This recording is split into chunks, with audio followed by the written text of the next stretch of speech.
Ia menegakkan punggungnya, mengintip dari sela partisi, agar bisa melihat Eza di seberang partisinya. Eza juga melakukan hal yang sama. Keduanya saling melemparkan senyum.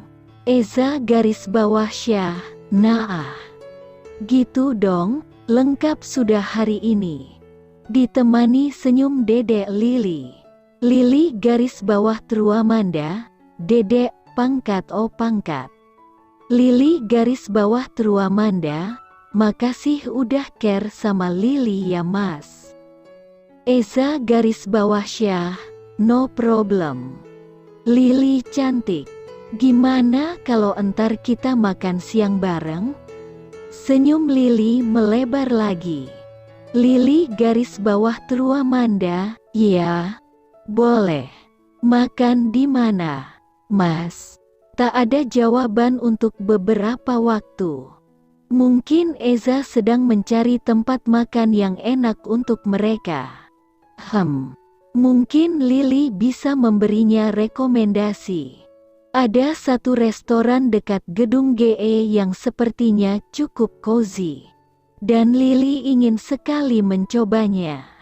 Jari jemari Lili dengan lincah bergerak mengetik. Bersiap mengirim ketika notifikasi beruntun tiba-tiba bermunculan di layar monitornya. Emi garis bawah Anggita, Li. Stop chat, kerja, ada Pak Aji. Lukas garis bawah Nugi, bos belakang lo. Li. Fani garis bawah Fanyuidia, lihat belakang non. Seluruh tubuh Lili seperti tersetrum. Perlahan ia menoleh ke belakang.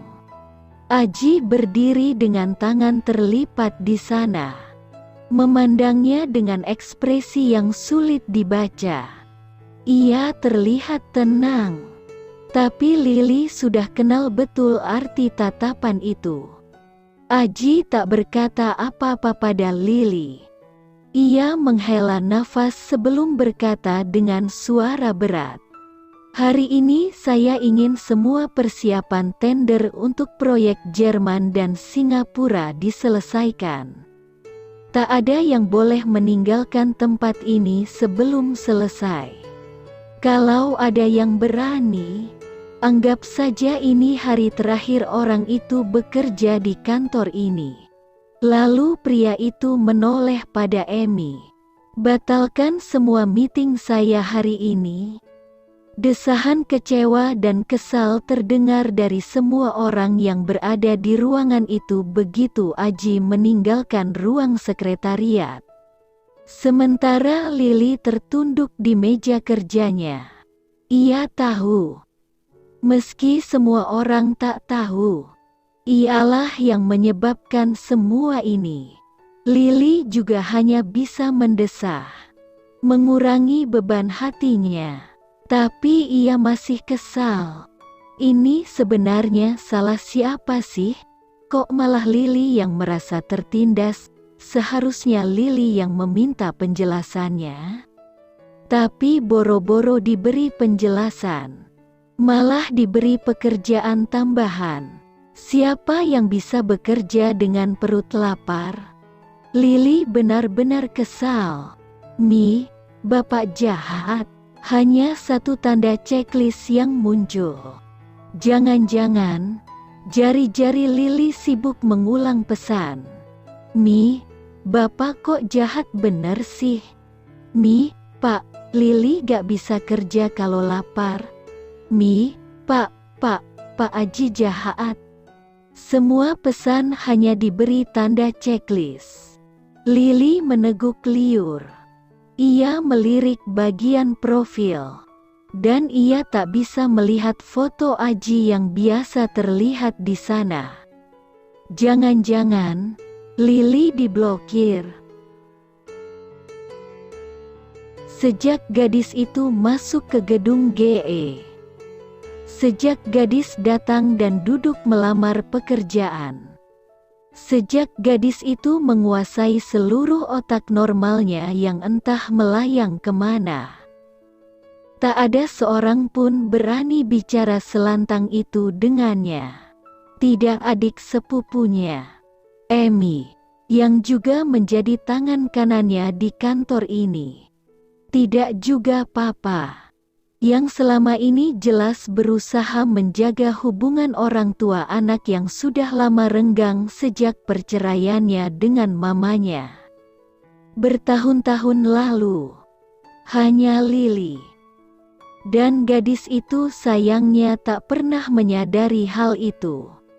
Lily manis dan imut sudah tak ada lagi. Lily yang berdiri di hadapannya adalah gadis cantik dengan kemauan sangat keras. Dulu Aji sudah sangat kesulitan mengendalikan diri untuk tidak menikahinya begitu ia lulus SMA.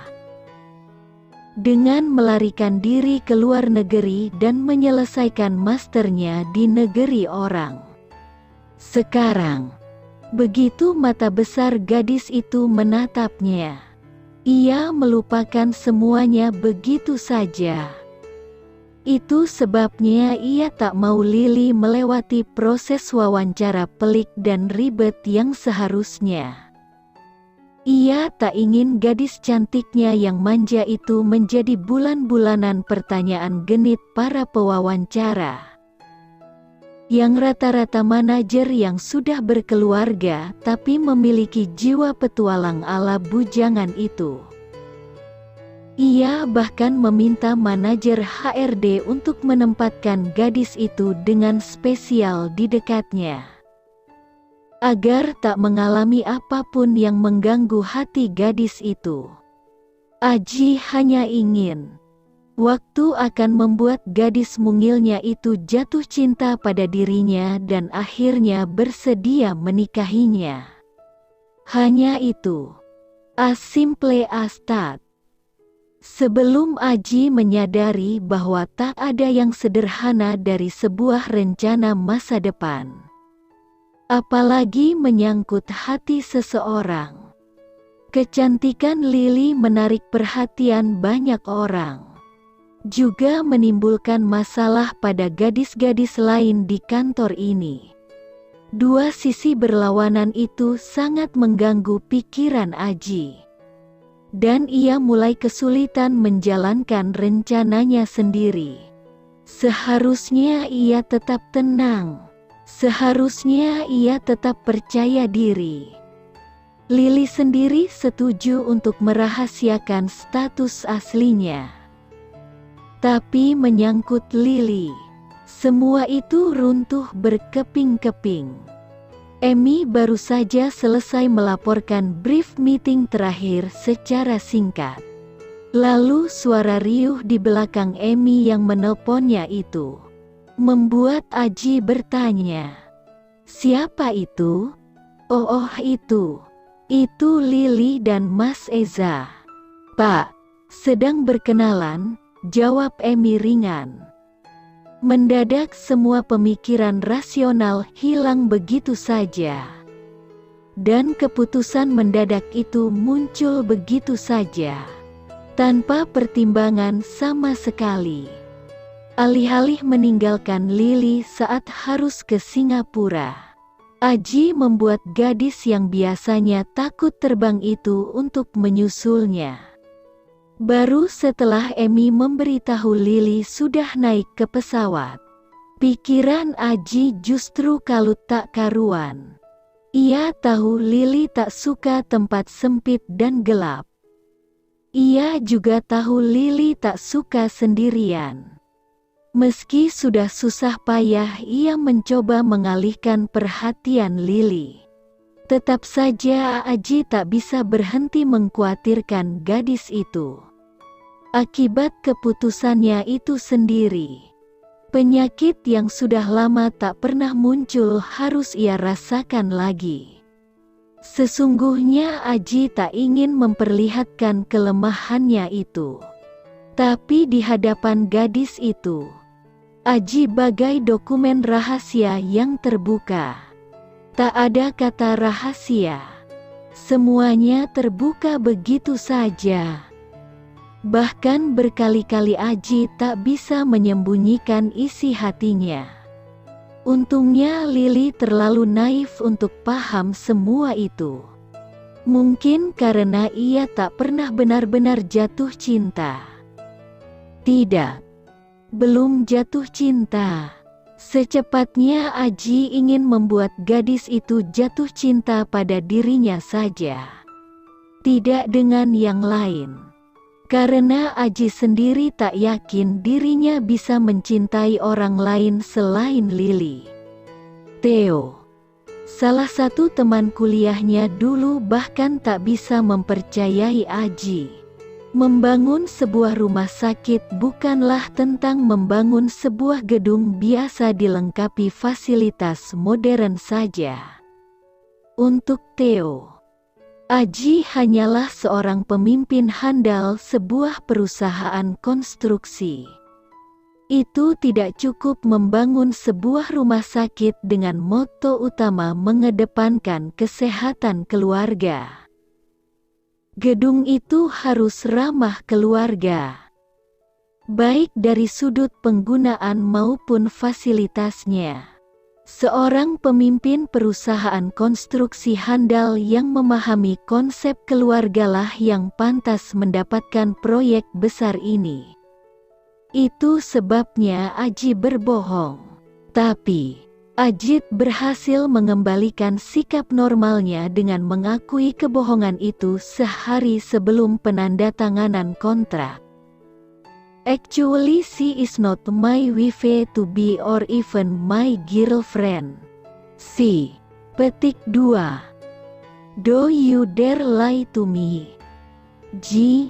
Mata Theo menatap seakan tak percaya, membuat Aji menghela nafas panjang. Merasa bersalah.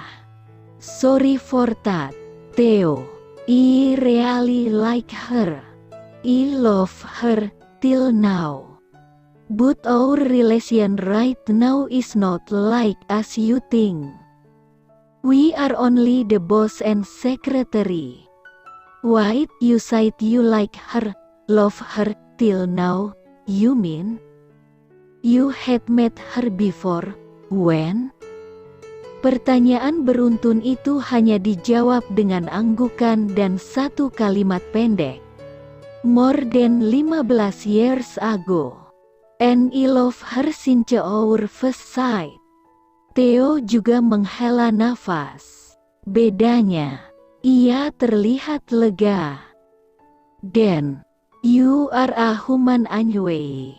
That's the real thing I want from you.